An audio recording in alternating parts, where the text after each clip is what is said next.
got the final one. Beautiful. Always make sure you interlinking them.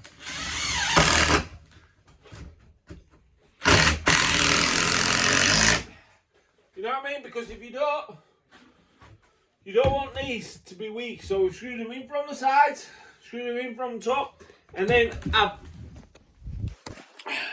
fix that. So we're fixing this solid. We fixed it at top already. So when we put the seat onto this, it's still a stud wall.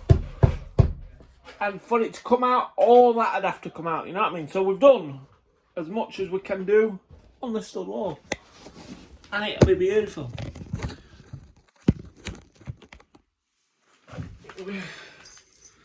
Here.